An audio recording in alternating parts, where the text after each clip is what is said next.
Hey everybody, Mike from Evermend Wellness Society. I'm going to talk a little bit today about hypocondria, somatization of your symptoms, health anxiety it's also known as. If you have suffered from this, I urge you to watch till the end because I'm going to give a couple solutions that have helped me during my struggles with this illness.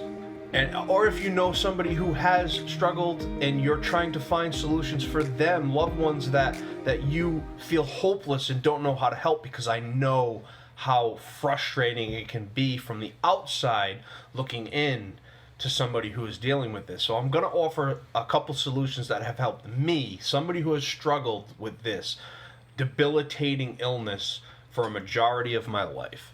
Now, hypochondria is something where you are completely consumed with the thought that you are dying, that you have a serious disease or a health condition.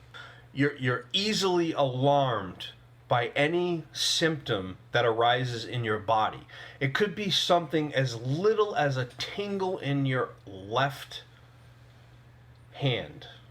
And that simple tingle in your left hand can cause you to manifest so many more symptoms in your body. That tingle can turn into a pain in the arm, can turn into a pain in the chest, can turn into shortness of breath, into dizziness, and then before you know it, in a split second, you're having a heart attack in your own mind.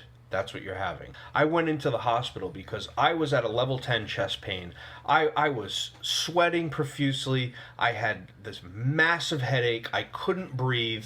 I went to the ER. It was right across the street from me. I'm looking at it right now. That day that I had that, I spent probably 45 minutes using coping skills and deep breathing and CBT and everything that I could possibly think of, that I've developed these skills over the years, and nothing was working. So then I started getting into that what if it is a heart attack. And that's something that people with anxiety have all the time, is that what if in the back of their mind, regardless of how minor the symptoms are. You always have that what if. What is the likelihood that I'm having a heart attack right now?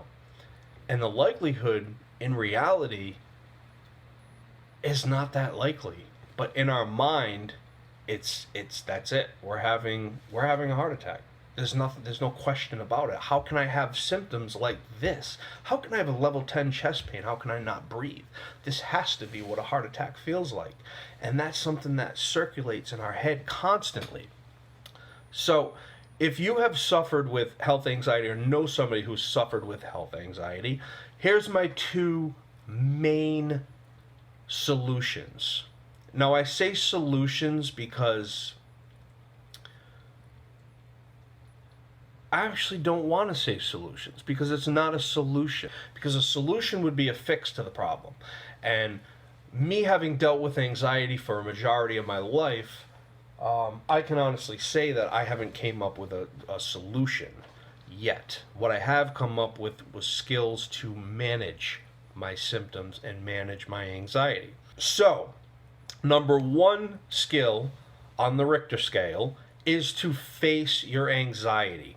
Give your anxiety a name. Understand that your anxiety is there as the fight or flight response to assist you, to alert you. Your amygdala is alerting you to brace for impact.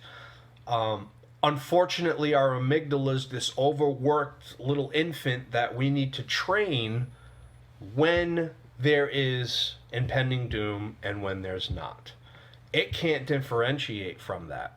So we need to train it. So by facing your fear and taking these symptoms on, if I start having numbness, pain in my left arm and pain in my chest and shortness of breath, I kind of sit back and I accept what's going on. I become mindful of the situation and I embrace what my body's trying to tell me and let it know that you're not scared of it. Get angry at it. Be pissed off if you want. Come on, anxiety. What do you got today? Let's go. Bring it on. You know what I mean? Do what you have to do, but face it. when you engage in that courage within yourself, your anxiety starts to dissipate and it lessens over time. And number 2, stop searching your symptoms. If you have a headache, you can search for a headache and you're going to come up with massive amounts of results on what can cause a headache: brain aneurysms, tumors, vitamin D deficiencies, migraines.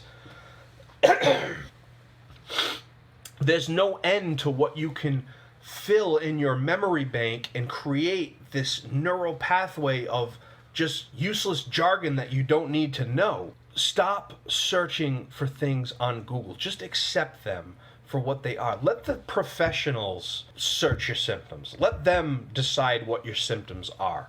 You're creating this movie, all these separate little movies of scenarios that can happen based on your symptoms. And it's just a never-ending cycle of nonsense that you don't need to know, and it's creating more fear. So that's what I have for you today, and hopefully you were able to take something of value from this. I hope that you were. If you know somebody who has been struggling with health anxiety and you don't know how to reach out to them or help them in any way, you feel hopeless, show them this video. Maybe this will give them a little insight as to a couple of techniques that you can do to help the process. There's many others that I have. Feel free to reach out to us on the Evermend Wellness Society Facebook page. I am more than willing to offer my solutions from my 18-year battle with this health anxiety. In the comments below, give us a comment on what something that you have dealt with revolved around your anxiety or mental health overall, depression, substance abuse, something that you're looking for that you would like us to talk about and address. Hope you're all having a wonderful day, and thanks for watching, everyone.